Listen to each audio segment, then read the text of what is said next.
right, it is noon, so I am going to say welcome to everyone for joining us today for our Age Well series presentation titled What is Dementia? How to Talk About It with Your Family and Doctor. And just a note, this webinar is in partnership with a grant we call BOLD, which is from the Wisconsin Department of Health Services, and it's funded by the CDC. So before we get started, I'm just going to introduce our organization, a little bit about who we are. My name is Jill Rankin. I'm the executive director of the Wisconsin Institute for Healthy Aging. And our mission is to improve the health and well-being of all people as we age. Here in Wisconsin, we disseminate health information and evidence-based programs and practices, and engage in collaborative public health strategies here in the state of Wisconsin and actually nationwide as well. So welcome to our presentation today. We encourage you, if you haven't already, to visit our website to check out our programs that are offered through a variety of partnerships and organizations in your local communities. So we encourage you to check that out, as well as check out our initiatives and things that we're working on throughout the state. And if you haven't already, to sign up for our Age Well newsletter, which gives you a lot of really great health education information at your fingertips, and hopefully is inspiring to all. So I'm going to go over a little bit of a logistics real quick. We are going to highlight our speaker, Dr. Nathaniel Chin, throughout this presentation. So we have everyone muted and we have your cameras off during the presentation. And if you have questions or comments, we encourage you to use the chat box, the chat function.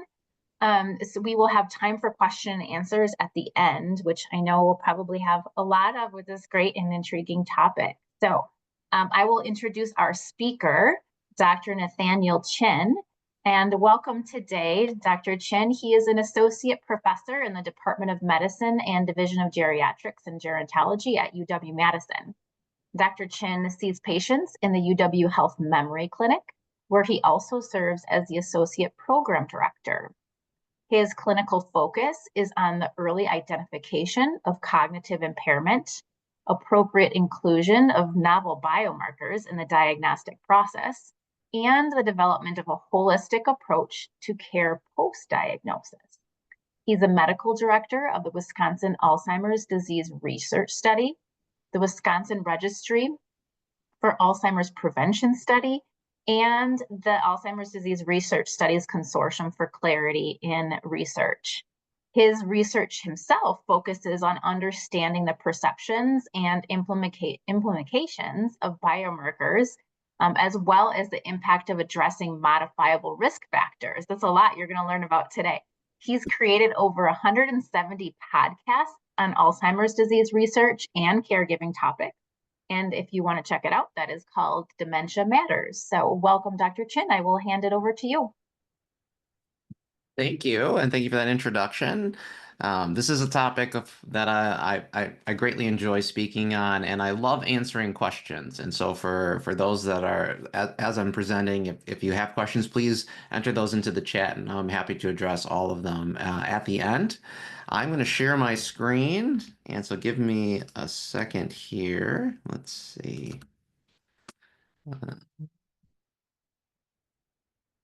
Okay. And is it the full screen? Is everyone seeing the full screen? It looks good. Okay, perfect. Okay. So what is dementia? And really with the focus on not only what is it, but how do we think about it, both from the personal perspective, the clinical perspective, so that we are informed when we go to a doctor's office and we start talking about it. For those, the introduction was great. I just wanted to give that personal perspective that I am a Wisconsinite, born and raised in Watertown, Wisconsin. So I know this great state quite well. And I did my undergraduate in medical school here. And I came back to Madison after my father was diagnosed with Alzheimer's disease by my colleagues here at UW. And that was right at the end of my training. And so I spent a couple years further in San Diego and then became a geriatrician as a result of his disease and wanting to do something that had a little bit more personal meaning to me. And so now I do specialize in the memory clinic and working with Anyone who has a cognitive symptom, not everyone has Alzheimer's disease, and not every condition is due to a brain disease, and that's I think an important part of this. And so it's really important to be evaluated because there are many reversible causes of brain changes, and even if it is Alzheimer's disease, there's a lot more that we can do than just years ago. And so there's a picture of my father when he had his disease, and we were in San Francisco. This was the last trip that we took together. So questions that I'm hoping we can address today. What is normal aging? I think that's one of the most important things because this is unfortunately going to happen as we get older. We do change in our thinking ability. And then knowing that what exactly is dementia, it is different than Alzheimer's disease and some of the other brain diseases. What are the early signs of dementia? So that we know what to look out for, and then what can be done for people who are living with dementia, living with thinking changes. And with that in mind, what should we expect if when we go to our doctor's office to start talking about those symptoms, and we're worried about those symptoms? So to start, what is normal aging? Um, because again, we do change as we get older. Our body changes, we physically change. We are more emotionally resilient as we get older, and so our brains change as well. Unfortunately, our brains are at its peak performance in our mid 20s, so probably about 25, for some maybe 30. And that's going to vary because it's really based on your own childhood experiences, what you do in your early life, your education, your access to healthcare, access to food, nutrition. But we do know that really in your mid 20s, you're reaching your maximum ability. After that, there's subtle changes. We're not really going to notice those. But around age 60, 65, maybe there is that inflection point where we start to notice enough of those gradual changes that maybe we start worrying. And it's unclear if it's just a buildup of enough accumulated changes or if really there is this more rapid change of normal aging. But either way, that's where more people start to start thinking about, well, I'm not the same as I was. And I will say, if you're comparing yourself to your 30s, that's really not a fair thing to do. Part of what I do in clinic is really give someone a perspective of that reality. But there are symptoms that people experience in their mid 60s that they really start paying more attention to. So, for instance, what is a part of normal aging is losing some of the details of things that have just happened to you a day ago, a couple days ago, and not feeling as clear as a younger version of you. You know, a bit of slowing in the processing of some information. You're still getting it though. I think that's a key part of that, but it's taking a little bit longer, a little bit more repetition in order to grasp something. And that feeds into this next one of learning new information. Perhaps it only took you one day to learn that new iPhone application, and now it's taking you a few days. And it's taking longer. It might be a little bit more frustrating for you, but you're still learning it. And I think that's again the key part of it. You are still learning, but it's just taking longer. It's a little bit more frustrating. And then, of course, I think the most frustrating thing for people as they get older is this tip of the tongue phenomenon, where as you're talking to someone, you're struggling to find a word or you're struggling to find a piece of information, and it's not coming out. And I think for a lot of people, um, after the conversation is over or they've walked away from it, about 15 minutes later, 30 minutes later, for some people, a day later, that word comes to them.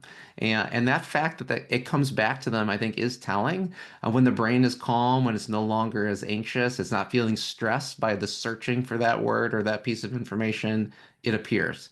And that is a more reassuring fact. But that does happen. And it happens more often as one gets older. And so these are things that we would consider to be normal aging. Now, unfortunately, these are also potentially the symptoms of abnormal aging. These could be the beginning symptoms of what we would call disease.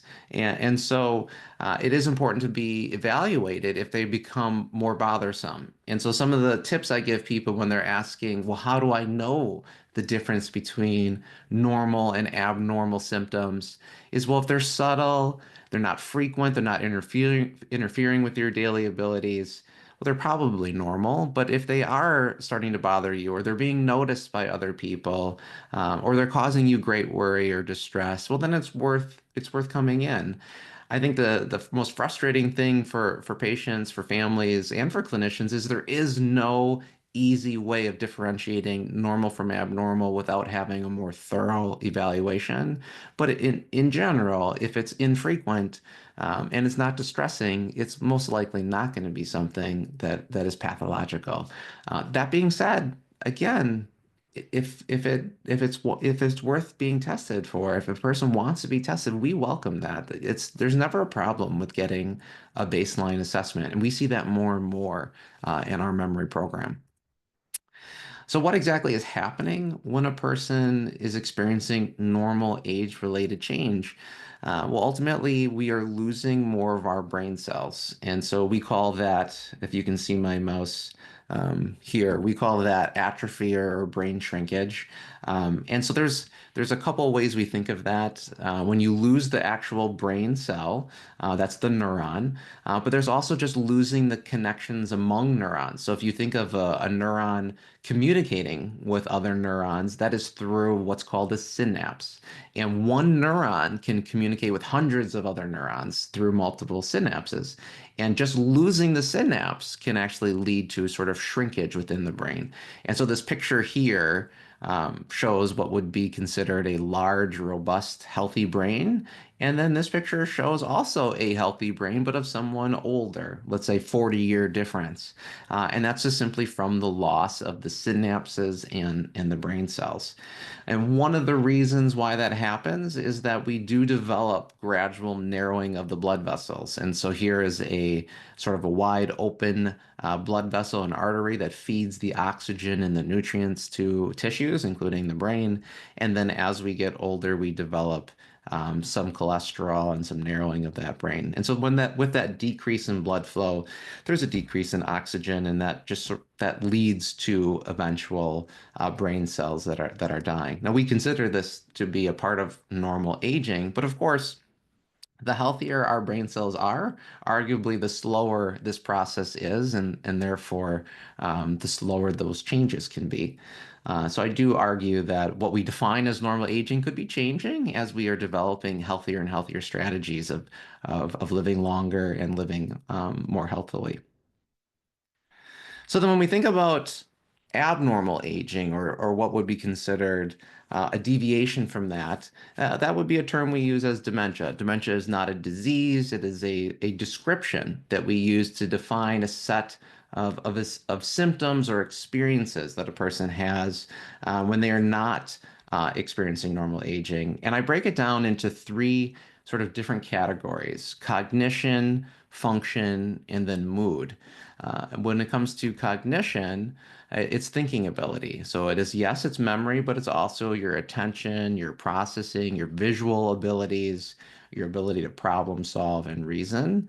And then when it comes to function, it is your brain's ability to achieve goals and daily tasks. And so I think the most easily understood is your ability to manage medications and finances, but it can also be driving, it could be doing your household chores, using technology, and then more basic things like getting dressed in the morning and bathing, and walking.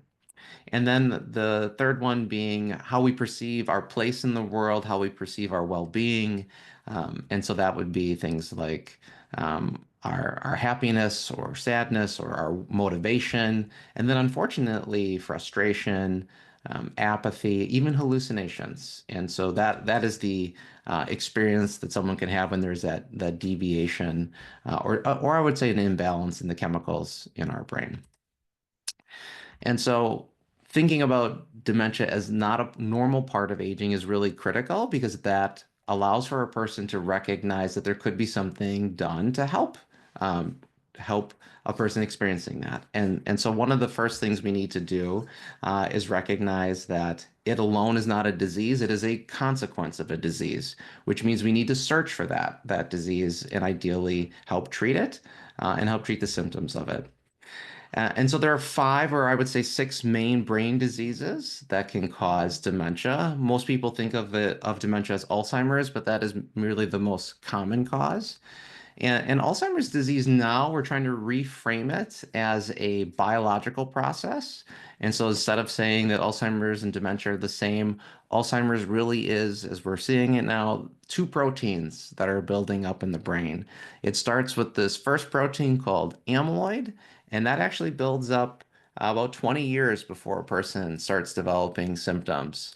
And then anywhere between 5 and 15 years after amyloid builds up, there can be the buildup of the second protein called tau. And then some years go by and a person can start developing symptoms. And so if we think about it as this biological process, those are targets. Those are ways that we can start intervening. And so looking at it slightly differently now, we're trying to remove the stigma that is so commonly associated with Alzheimer's and starting to address it more from that biological process. Vascular disease, not proteins, but the blood vessels getting narrower and narrower within the brain, historically been thought of as strokes. So a person develops a stroke and then they develop cognitive change afterwards, and that is still true. But what we're recognizing is that you don't have to have a stroke in order to have thinking changes due to your blood vessels. And actually, what is more common these days is the small blood vessels in the brain just getting narrower and narrower over decades and leading to sort of brain tissues dying and having those symptoms. And so we do see vascular disease as being quite common, often co-occurring with other diseases like Alzheimer's, and being a very treatable target. We may not be able to open up the blood vessels back, but we certainly can address blood vessel health and ideally sort of keep it where it's at, meaning prevent it from worsening. And I think that's a very empowering piece of information for many, many families. The third and fourth disease that we think about is Parkinson's disease and a cousin of it called Lewy body disease. These are two other diseases that are again proteins that are building up. Alpha-synuclein, very much like I said, amyloid. Think of amyloid and alpha-synuclein as siblings. It's a different protein that builds up in a different part of the brain. And then Lewy bodies is sort of like tau. It's just a conglomerate, another protein. And it really just creates problems and leads to brain cells that are dying and a different set of symptoms. The next disease is called frontal temporal disease, and again, a different protein called TDP-43 that builds up, it builds up in the front and the side of the brain, and again, as a result of that, creating a different set of symptoms. And a different variant of this is now called late limbic predominant age-related TDP-43 encephalopathy. It's a horrible name, and that's why we call it late. And we're seeing that more and more often. And there's not a particular treatment for that, but it does look a lot like Alzheimer's disease. And based on autopsies, we recognize it's very slow, it is memory focused, and it happens in individuals usually over the age of 75 and 80. And it's a different presentation, even though it's memory loss. And I think it's really important for families to recognize this once we're able to better identify it, because there isn't the same genetic component to it as Alzheimer's disease. And so now that we have identified it and we're starting to build clinical criteria for it, we are now looking for biomarkers to be able to use in research and eventually in clinic. And so I think this is what our center in Wisconsin is starting to build. And we do think that's going to be meaningful from both a diagnostic treatment standpoint, but also just from a patient and family standpoint as we start to understand more and more what's happening in a person's brain. But these are sort of the disease processes that can happen. And again, it's not normal aging, and these are what we think are going to be targets as we try to find ways to not only stop the progression of the disease, but ideally prevent these things from happening in future generations. So the brain diseases are ultimately what end up killing the brain cells and causing these symptoms. So what are the earliest signs of dementia? And I would argue that the earliest signs are actually a stage prior to dementia called mild cognitive impairment. And in my clinic, we see more and more individuals coming in and being diagnosed with what's called mild cognitive impairment, the stage before it. And in mild cognitive impairment, a person has memory complaints or thinking complaints. They have impairments in their thinking tests, but day-to-day functioning is very much intact. They might have compensatory strategies. They're using GPS with driving, or they're having help with things, but they're still able to do their day-to-day activities with little assistance. But when we think about dementia, then that's that there's a little bit more progression here. And so we see both thinking changes and changes in daily activities. And it's that combination of the two that's so important. And so when we think of thinking changes, think of the different parts of the brain. There's memory, there's attention, there's visual abilities, there's language, and then there's what we call that executive function, that problem solving. And in each part of those brain regions, there's a different set of symptoms that can develop. So it's not just memory. And I think that's really important for people to recognize because most of the time we think, oh, if there's not memory loss, there's probably not a problem. But that's not really true. And so if you were to have vascular disease and not Alzheimer's, it might actually be your attention or processing speed that's the first to change. If you were to have Lewy body disease, it might actually be your visual ability or your executive function that's going to be changing first and not your memory. And so, depending on what's happening in your brain, the thinking changes are going to present at different times. And so it could be memory loss. It could be your difficulties in solving problems or reasoning. It could be disorientation to time and place or to people's faces. It could be understanding visual images and spatial relationships. And this is a harder one for people to grasp. And this is more common in Lewy body disease. And my father had a mixture of Alzheimer's and Lewy body, and we didn't know it until we had his brain autopsy. But now that we do know it, looking back at his disease course, we recognize he had a very hard time in understanding spatial relationships. And so he was very uncomfortable sitting down in chairs. And this was early in his disease. And so whenever he was going to sit down, he really had to look and see the hand rest. And so he had to put his hand out, he had to feel it before he would sit down. And at the time, of course, we thought that was odd, but we didn't think much of it. We just assumed it was related to his Alzheimer's disease. But then he would also drop things on the table, thinking that he was going to put it on the table, but he dropped it. And he thought he was really close to the table, but he wasn't. He was off by about, I don't know, 6 inches. And so there were these things that happened, and he would just miss things as he was turning to look for items. And a common symptom that you might hear people say is they'll walk into a sliding glass door, or they'll turn and miss something completely in their peripheral vision, and they'll sometimes blame their eyesight, but really it's just their brain is not processing the visual information. And this is becoming a more common complaint now that we're recognizing it. And this is a part of a symptom of Lewy body disease or Parkinson's disease. And so these changes aren't always related to memory. And the more that we look for it, the more we can help people recognize what's happening to them. Now, language is very common, and that can happen in many different diseases. But it could be word finding, which like, again could be normal aging, but when it's more prominent, when it's happening all the time, it usually is more reflective of a disease process. It could actually be writing, difficulty in actually putting words on paper, misplacing items, organization and forgetfulness related to that, judgment, understanding reasoning of situations. And then there is this mood component, which isn't in one particular part of a brain region. But we do recognize that sometimes it's not memory or attention, but people start having a change in their personality. And it's not a change because they're frustrated by their memory. It's a change just inherently that they become apathetic, they become angry, or all of a sudden they've lost insight into their difference in who they are, and they become a different person. And we are as a field recognizing that itself represents a change in the brain. And so these are all different early signs that we can see in someone with dementia as well as in mild cognitive impairment. But when you have dementia, you now also progress to the fact that your day-to-day function is impacted. And so the changes in the brain are significant enough that now you need help in doing your daily activity. It just takes one, but doing a daily activity that you normally would have done without thinking about it. And so, in that regard, the most complicated daily activities are in general managing medications and finances and keeping your appointments. But every person is different. And so it could be something like driving. It could be something like using technology. So a task like using the stove or the microwave or TV.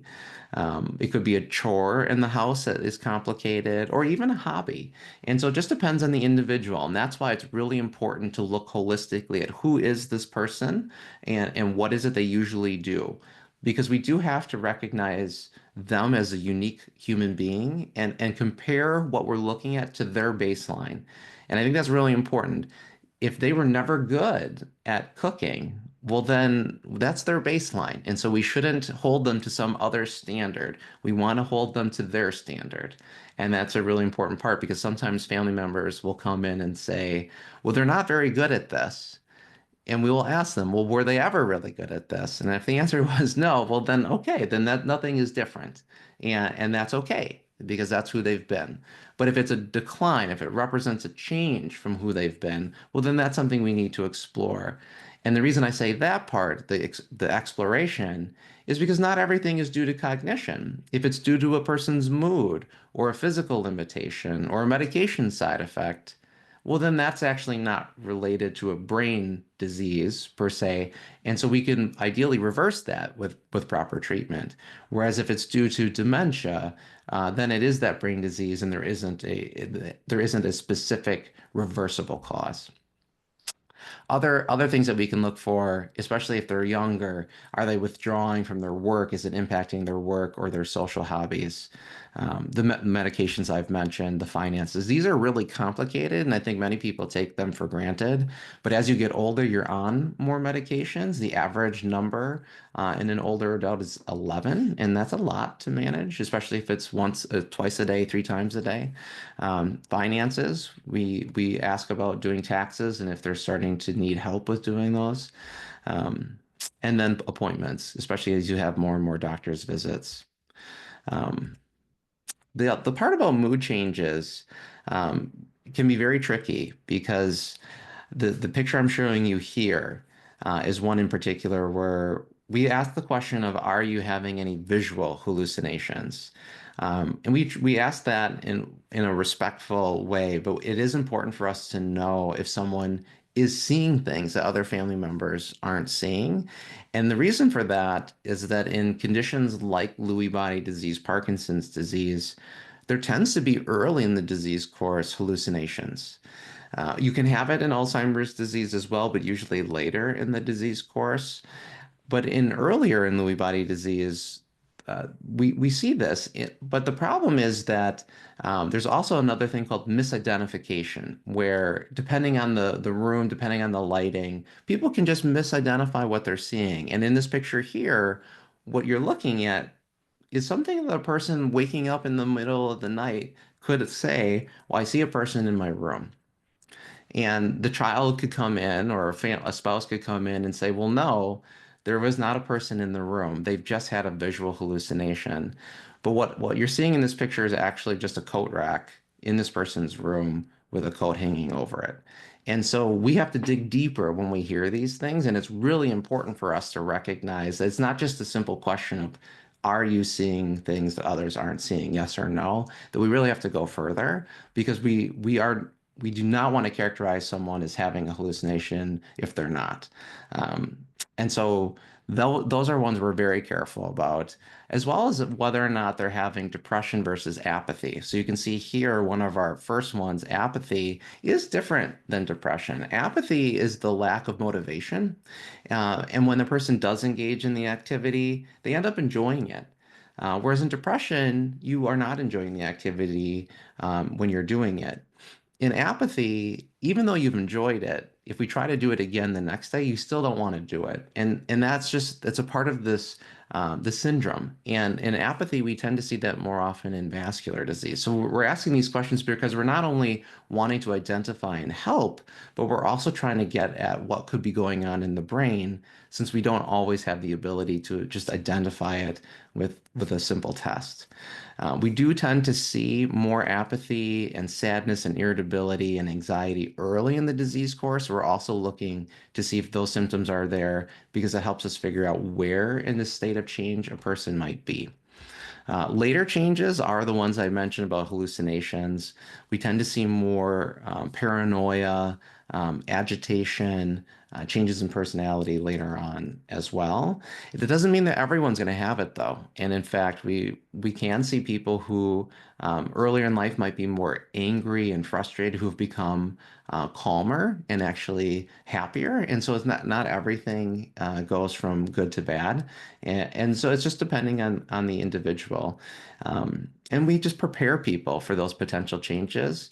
And we support people as they go through them. There are sometimes medications, but we don't tend to think of those as permanent changes. And as a way to, we don't ever want to sedate someone through those changes. So what can help people with dementia? I think ultimately first we have to know what's going on. We have to figure out what exactly is happening. I mentioned in the beginning that not everything is a brain disease. And so we have to first figure out, is this a brain disease or is it not? Is this normal aging? In which case we can provide reassurance and still help you through brain healthy lifestyle interventions. If it is if it is truly an impairment, is it a brain disease like Alzheimer's, or is it something reversible, like sleep apnea, like depression, um, like a medication side effect, or a thyroid issue, or a vitamin deficiency? And we do see those in our clinic. And so being able to identify those early, treat them, and then ideally reverse those impairments on testing is really a not only feasible, but also a great reward to people. It doesn't mean that in the future you can't have changes, but it just means that at least for that moment, we can actually help people in returning to their baseline. So it's really critical to first go in to see what's happening.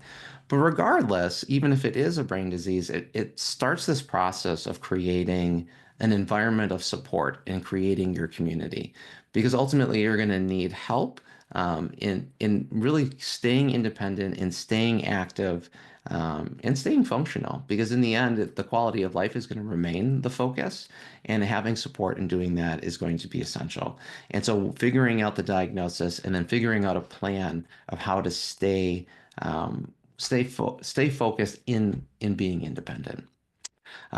We really spend a lot of time in our clinic talking about what is meaningful and what is your enjoyment, both for the person living with the changes and usually their spouse or their children, so that we can provide resources and assistance in achieving those goals. And when you have that focus, even in a disease like Alzheimer's, which doesn't have a cure or a way of stopping it right where it's at, those goals are still achievable and realistic. And I think that is empowering, and it is a way for people to focus on what's right in front of them. And it gives them a good sense of purpose and a way to act right now. No matter what happens, there's always things that we can reverse and at least address through brain health. No one is perfect. And even when people come in and they're doing a lot, we can always address little tweaks here and there in keeping our brains healthy. We often talk about brain health. And that is a very powerful way of having a conversation with someone. And there's usually a handful of tips. We call them the brain health pillars of exercise and a healthy diet and restorative sleep, reducing stress, staying social, and staying mentally active. Now, that's just some of them, but the AARP has a great website for brain healthy techniques that are evidence-based. There's also addressing your chronic health conditions, there's addressing your hearing, your vision, and even your dental hygiene. So there's lots of different things that people can do to address their overall health and therefore your brain health. It can get overwhelming, and so we do try to pace ourselves when we're talking to our patients about this. But it's also a good thing because it means that there's always something we can talk about with our patients. There's always a next step that we can work with them on. And in that regard, we let our patients know that we're never giving up. There's never a moment where we're done. We're always able to move forward with them, and really at a pace that works for them. Now, medications are an option. I'm not going to spend a lot of time in this presentation. I can answer questions about any medications, but there are still medications available, both in the stages of mild cognitive impairment and in the stages of dementia. And then, of course, there are new medications that are available that are infusion based through an IV and in clinical trials. I do think it's really important to have routines, and that is certainly true for people living with dementia, where we are relying less than on our brains, and we're relying more on muscle memory. So when we have routines in the morning, we have routines in the afternoon, we can go through the flow of our regular day. That keeps us active and it keeps us busy, and that does allow for our brains to have rest and to not be so dependent, and it keeps us oriented. And so when people have routines, they tend to do better. The downside to that is when we shift and we are out of our routine, we might notice more symptoms. And so being prepared for that is also important. But helping people recognize that and helping people get into routines that are feasible is always a good strategy, especially in the beginning.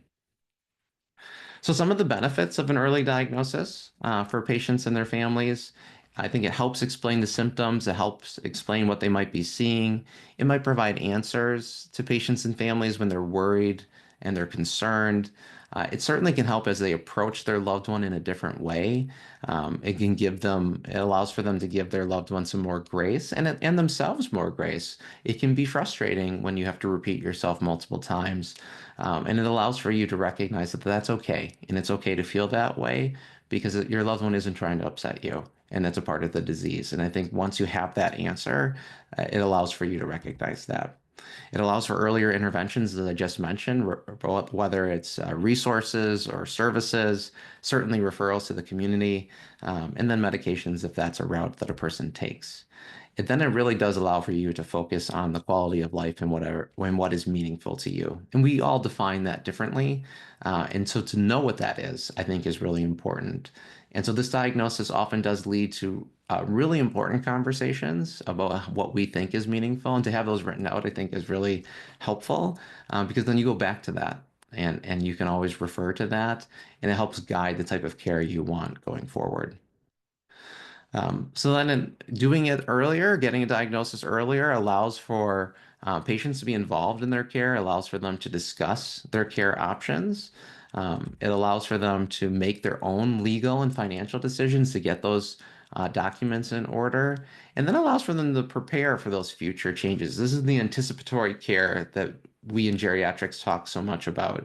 We know there's change when a person has a brain disease, and we want them to be prepared for that. We don't want to dwell on those things, but we want them to be able to make those decisions for themselves when that time comes. And we want families to know that too, because families can struggle with what to do, and they don't know necessarily what their loved one would want to do when that situation happens. And so having these conversations earlier kind of takes away some of the stress of that or the guilt that might come from making those decisions, particularly if it's a crisis moment. And I think a lot of what anticipatory care does is avoid crises. And that is incredibly powerful when you can avoid a crisis, even when you know things are going to be changing and declining. And then, of course, the earlier you get diagnosed, the more time you have to learn about it and become empowered and really to handle the things that are coming and to feel better about your ability to handle those. That's self-efficacy. And caregivers over and over again report the more confident they are in providing care, the better the experience is for them, even with their loved one declining. So when I think about what to expect at the doctor's office, these are just a couple of things that I put together as I went through this process, and then I think about my own clinic. The first one, starting in the upper left here, when it comes to history, don't expect one visit. It's not just one, it's multiple visits. And it's because most of the time your primary care doctor does not have the time to really get the meaningful history and information from you in 18 minutes. In my memory clinic, it's a 3 hour visit, an hour with a social worker, an hour with a neuropsychologist, and an hour with me. And that's all in one visit. in other clinics, it could be 3 1-hour visits. So anticipate it taking a while to provide that meaningful information so that we can understand what's happening. And even after that long visit, we still need more time to fully grasp what this experience is and to provide more help. And that history is going to come from both the patient and the family. We need as many different perspectives as we can. And so it's going to take a lot of time. And so to be prepared for that. There are going to be blood tests that are involved. We want to look for reversible causes. And even if it's not reversible, it could be a contributing factor. So even if it is Alzheimer's disease or Parkinson's disease, if your thyroid is off, that is a factor that could be treated. And ideally, the person could feel better with that treatment. It's not going to reverse the Alzheimer's disease, but they could still feel better. And the course could be slower if we treat that. And so they're still meaningful and worthwhile to look for. The thinking tests, these are what we call cognitive testing. Some of them are brief. Those are usually what's done in a primary care office. That's anywhere from 5 to 15 minutes. This is meant to sort of screen to see if there's a potential problem. Sometimes doctors will try to use these for a diagnosis, and I would be very careful about that. At times, I think that would be fair. But if it's ever sort of in the gray zone, we're not really sure what's going on, they will then appropriately make a referral for a longer test. And in my clinic, that testing is about 40 to 45 minutes. And that's usually the shortest of of these long tests. Some tests could be 4 hours, and I don't encourage that. That can be too long. But 45 minutes is probably what most of these longer tests look like. And that's meant to really look at which of these different parts of the brain are affected. That not only tells us which are affected, but also what could be going on as far as the disease. These different patterns can be really helpful to us. We don't have to repeat these frequently, but that is the meaning of them. They are really helpful to us, and the earlier we do them, the better. And so that just for those that are wondering why do we put our loved ones through that, it is really not only to diagnose, but also to figure out what's actually happening in the brain. The neurological exam, this is what the doctor will do when they ask them to do these funny movements and walk and stand and close their eyes and touch someone's finger and their nose. And this is really a way to look for Parkinson's disease, to look for movement changes. And it's a helpful way to rule out that as a potential cause. The neurologists are the best at it. Geriatricians try to do a good job, and primary care tries to do it as well. But that's the reason we're doing it, and it should be done at least once during this evaluation process. And then the brain scan. And the brain scans are an important part and should happen at some point during the evaluation. They're not diagnostic, and I want to emphasize that. They're not going to tell us Alzheimer's disease or not, at least these MRIs or these CT scans. They're really meant to help look to see is there vascular disease? Have there been strokes? Is there a brain mass that we should be looking at? They can tell us if the memory center is smaller, and that could be suggestive of Alzheimer's disease, but it's not definitive. And I really want to emphasize that because a lot of people will are hoping for some sort of definitive answer, and we just don't have that ability with a CT scan or an MRI. This newer technology, these new amyloid PET scans that you might read about, that is a way of identifying that first protein of Alzheimer's disease. And if a person has a diagnosis of dementia and they now have that amyloid PET scan, many clinicians like myself will say, well, that is our evidence that this is Alzheimer's disease. So that is sort of that proof. But we can't do that with just a CT or an MRI. So this technology is starting to catch up with what we're hoping for, but what we have had in the past 10, 15, 20 years has not been. So just so that we're clear, those CTs and MRIs are helpful, but they've never been definitive the way we've wanted them to be. So the resources that I think are really key, and this is a huge part of our medical education for our med students and our residents and for our community, is that we shouldn't do this all alone. as families, as clinicians, we really need to have that outreach to our community partners. And we're very lucky in the state of Wisconsin to have our aging and disability resource centers. In other states, they call them the area agencies on aging, the AAA. In Wisconsin, we have dementia care specialists, which are amazing individuals that we can connect with, that provide resources, counsel, and information on what to do next, and on where to go and how to get help. And I think of them as the handshake to the clinic. There's only so much we can do in the clinic office, and there's more that can be done out in the community, and that is through the Aging and Disability Resource Center. And so I always encourage families to connect with them, maybe just to get to know them in the beginning and then to call upon them later as the disease changes. There are other organizations too. Sometimes it can be overwhelming to think about which ones to connect with after the ADRC. We have our research organization if you're interested in research. The Alzheimer's Institute is an amazing organization too, more clinically focused as well. The Memory Clinic, of course, for clinical care. And then there are national organizations like the Alzheimer's Association, the Alzheimer's Foundation of America. And then I mentioned the AARP. They have the best website when it comes to brain health tips and techniques. So there are lots of resources. It's just really important to know where they are and when to use them. But that's also where reaching out to the Aging Disability Resource Center can be helpful because they can tell you when they might be most appropriate for you and when to get help. And so they're sort of your care navigator at times too. So with that, I think I'll stop and answer any questions. Before we dive into questions, so I would encourage everyone to chat or enter those in the chat, or you can feel free to come off mute, but I'm gonna just quickly share about our upcoming events. When you exit out of Zoom today, you will be asked to complete a short survey, and we ask that you do that to give us some thoughts on today's presentation. And next up in our Age Well series is on May 20th, we have a presentation on Mind Matters, Navigating Mental Health in Older Adults. And on June 5th, we have a presentation on Rest and Renew, Sleep Health as We Age. So I know Dr. Chin mentioned how important sleep is to brain health as well. So we would encourage everyone to register for those events as well. So now we'll just dive into questions. Again, feel free to type those into the chat, or if you'd prefer to come off of mute and just ask the question, that's fine too. I'll take a look at the chat now. There is one question. Are visuals and special problems also assisted with falls?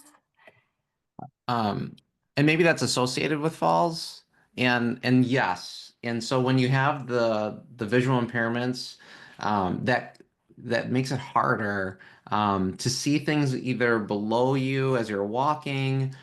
It doesn't necessarily impact your sense of balance though. And so I think that's a really important question. So it's not that you feel unsteady and it's not that you feel vertigo. It's more truly a visual issue. So you are more inclined to fall because you might not see the stair, or you might have a sense that the step is not as deep as it is. So you would be more likely to fall, but it's not an inner sense of unsteadiness. It's more truly a visual issue. Great. And And then then someone asked me in Madison, I'm a part of the University of Wisconsin Geriatric Memory Clinic. I'm at the Fitchburg location. There are a lot of geriatricians though, in case you're interested. They're at the East Clinic and at the Fitchburg Clinic. great. There's another question in the chat. What are your thoughts on Purple Angel training for dementia-friendly communities or environments? I am a huge supporter of dementia-friendly training. I'm not aware specifically of Purple Angel training, unless that is the standard dementia-friendly that I'm thinking of. But I think the dementia-friendly community is really important, and I think the training that goes into having a dementia-friendly business, a dementia-friendly community, is really valuable. And when my father and mother would go into dementia-friendly buildings in Watertown, it made a difference, and you felt more comfortable. And having staff that were trained and having an environment where people understood and made you feel more comfortable made a difference. And so our VA in Madison is a dementia-friendly hospital. I think it's the first actually dementia-friendly hospital. Mary Wyman is one of the leaders of that, and I think it's really incredible, and I think it's worth doing. I know it's not easy to do, but I do support that. A few other questions. One asking if this presentation will be available for reviewing. So yes, this presentation will be available on our website and will be sent out to all registered participants after today. Another question, what is the best path to an evaluation beyond a primary care physician? Do you need a referral to be evaluated by a dementia care specialist through ADRC? Well, so there's kind of two questions there. You don't need a referral to a memory clinic at University of Wisconsin. Ultimately, we are going to ask your primary care about you because we're going to want outside records. So in general, it's easier to be seen by having a referral from your primary care, but you can still have a self-referral. I still think it's important to start with your primary care because you already have a relationship with that doctor or nurse practitioner or PA. And so letting them know you're worried, and they usually are the ones who can get better access to starting blood work and doing a cognitive screen. But you can contact UW Health and be evaluated and or get an appointment with our memory program. Now, you mentioned the ADRC, so the Aging and Disability Resource Center. You don't need a referral. I mean, you can contact the ADRC and set up a meeting with them. You don't have to have a referral from your primary care for that.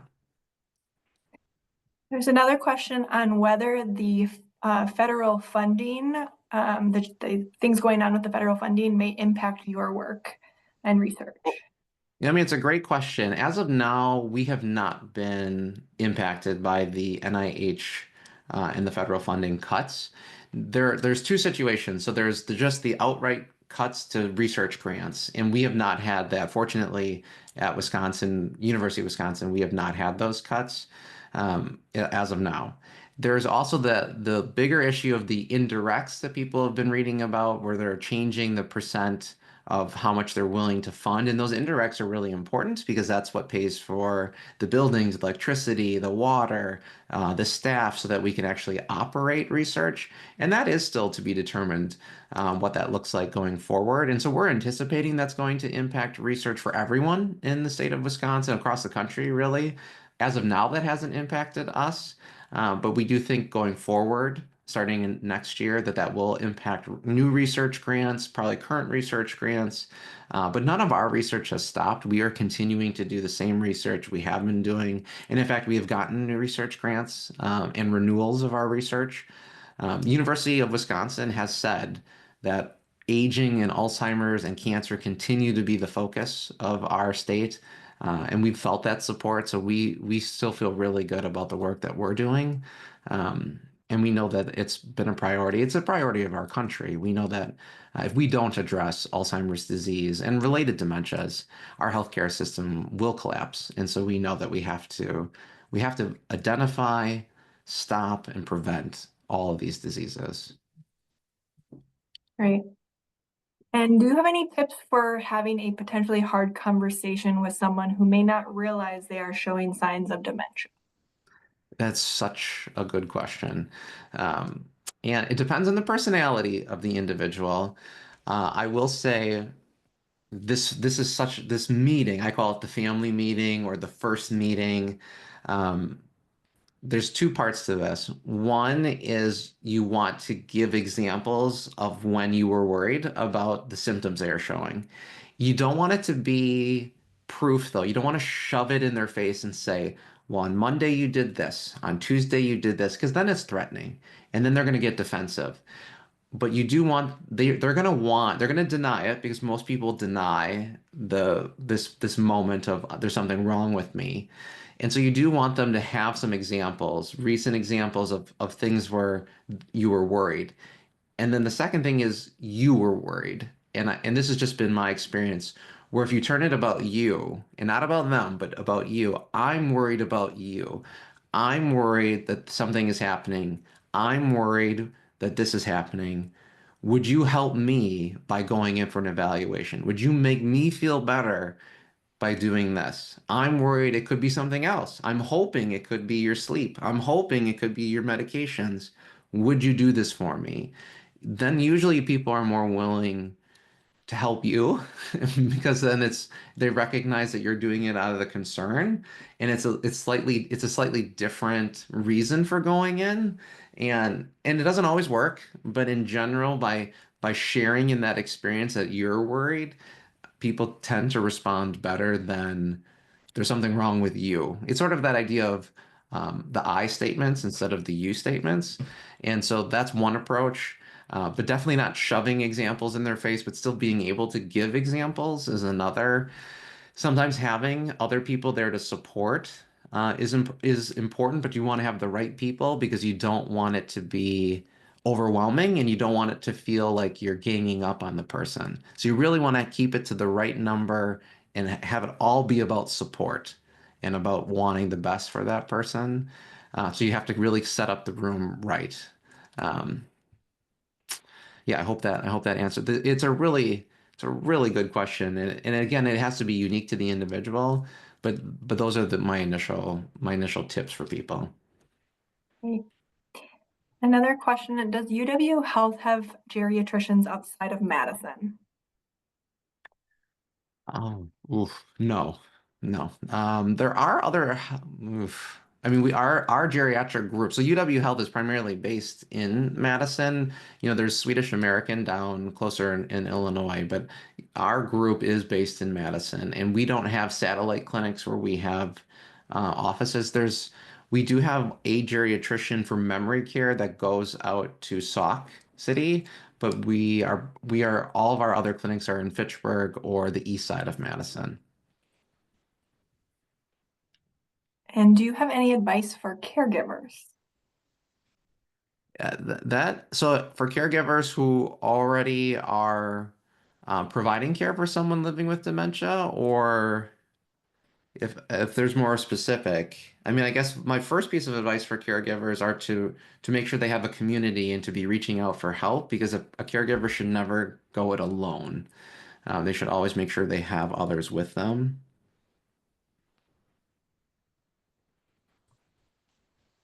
I'm not seeing any clarification on that question.